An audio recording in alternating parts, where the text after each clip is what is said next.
Sessions a day. We start in mid-February. We breed at 7:30 in the morning, 1:30 in the afternoon, and 6 p.m. in the evening. Not every horse breeds 3 times a day every day, but some of the younger horses, when they're busy, will do that. And we basically, a lot of the work is done on the farms before the mares get here. They do a lot of their vetting, and they're in contact with our office. So when they arrive, it's their optimal time to be bred. We call them up the back one by one, check their paperwork. To give you an idea of how busy it is, we bred over 1,800 mares here in the shed this year. And the large majority of those come from on outside farms. So you get a lot of foot traffic through here. So we obviously check their vaccinations, check everything's in order before they come. Because if anything, spread like wildfire if it was contagious. Once we're happy with that, the mare gets a tail wrap. We bring her into the breeding shed.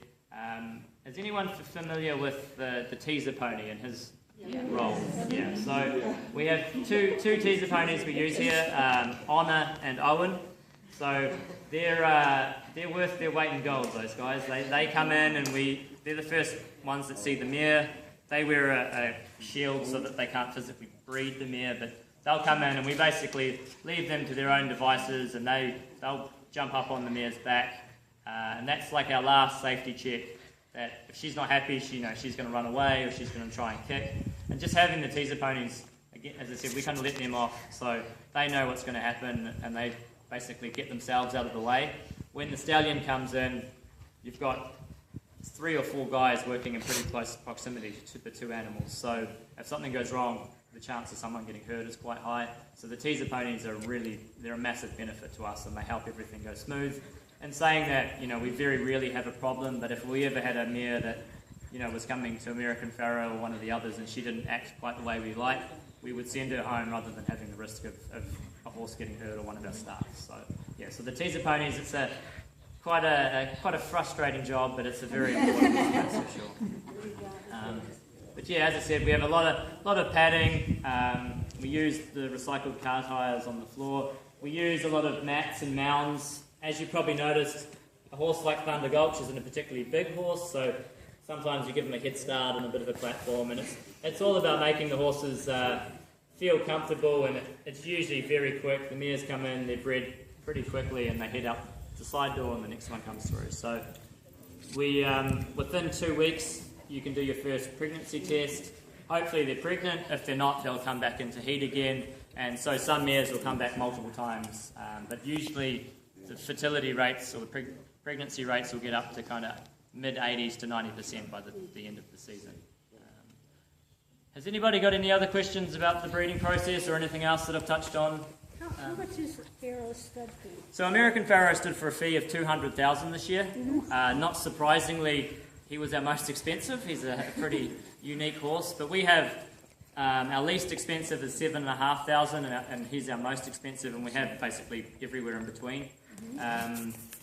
And how that works is that's basically contingent on having a healthy foal. So if you breed your mare and she doesn't get pregnant, you don't pay anything. If she loses the pregnancy mid-term or there's a complication, the foal's compromised and doesn't make it, you don't have to pay the fee. So it's called stands and nurses. So if the foal's able to stand up and nurse its mother, it's seen to be healthy, and then that's when we would collect payment. So we won't actually start collecting any of the stud fees until next year when American Pharoah's foals have been born for the first time.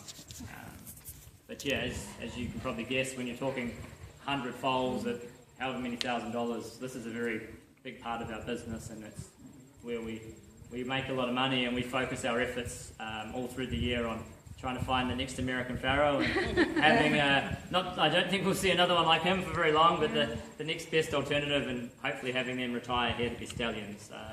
And we're involved in every facet of the industry. To give you an idea, in the main barn there, we've got American Pharoah, who we obviously bought off the Zayat family when he was already racing. Munnings in the other corner, we bought at a public auction as a 2-year-old before he'd hit the track. And Giant's Causeway, we actually bred. He was born on our other farm out near Claiborne in Paris. So we do every part of the thing, part of the breeding, buying, selling, and we try and get that one special horse that makes up for a lot of the ones that weren't so quick. Got a question over here? Yes. I have a bid that you're going to sell. Yes. And you guys bought that horse for $3 million. We did, yeah. That's the again. We're talking big dollars. So a horse like him he's a colt, so he's a half brother to Beholder by Scat Daddy, the stallion who passed away. So obviously we'd love to find a replacement for him. So he'll go into training, and with a bit of luck, he'll be successful. And the idea is that when he retires, he can come here and be a stallion here at Ashford or at a farm in Ireland. So yeah, it's Question, what did she say? it hasn't got a name She yet. was at the It's, sale, the and father's Scat Daddy and the mother is they Leslie bought Slavey, who's the $3 dam million at Beholder. colt. Oh, okay, in yearling Michigan. sale. So he was the most expensive horse there last week.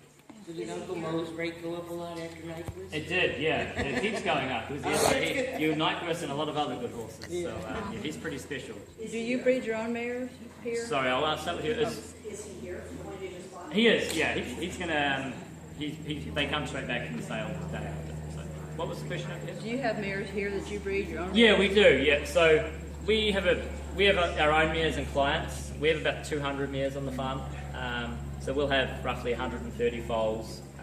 A lot of our own private stock we'll keep to race, but we also sell some of the fillies, and we have clients that are probably more commercial, so they'll sell their foals most year. So yeah, and for example, Nyquist was owned by an Irish client of ours. He was born here, sold for 180,000 as a foal, and you know, we like to race, but a lot of other commercial breeders, they breed a product to go to public auctions. So yeah, so we do a little bit of everything really.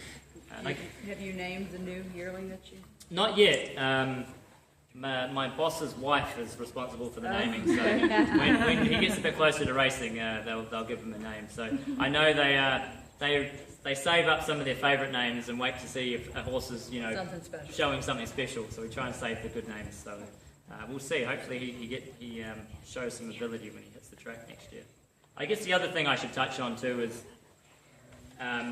For those of you that have other breeds of horses, you're probably familiar with artificial insemination, and most other breeds do that. To be a thoroughbred, to win the Kentucky Derby, to race here at Keeneland, you have to be the result of live cover. So that has a huge part to play in why Central Kentucky is the way it is, and it's known as the horse capital of the world. All the best stallions in America and many of the best stallions in the world are based here in Kentucky. So for the mares to be bred, by virtue, they have to be here. So you have all the surrounding boarding farms, the vet clinics, the farriers. So we're very lucky here. We have a resident vet on the farm. He's our first point of call for anything that happens. But in reality, we use at least 10 to 12, maybe more vets within a year. Whatever problem you have, it's likely you'll have access to one of the foremost veterinarians in that speciality here in Lexington. So it's a very, very high level of care the horses get. Obviously we've got fantastic staff here, great facilities and access to, the best farriers, the best vets and all those things. So no need to worry. American Farrow's in pretty good hands. Will he go anywhere else to breed? Will he go? I don't think so. Yeah, he didn't travel this year. He's on vacation at the moment, and I would imagine that'll stay like that. Yeah, we do. It's a tough business. He has the best opportunity in the world, and the best predictor of whether a stallion is going to be successful is their own ability. But he has to prove himself all over again. So we did our best this year to attract the best brood mares we could, and he bred a really great book of mares. So we put a lot of emphasis on the fathers, but the mothers are also a very important part of the equation as well. So he has a fantastic opportunity to be a good stallion, and he's earned that right. He was just such an amazing horse on the track. Yes. Okay, I'm a breeder, Yes. Okay. so of golden retrievers. So but they're very well, but it's very similar. Yes, I'm sure So, it is. so my question is, Okay. of all the mares.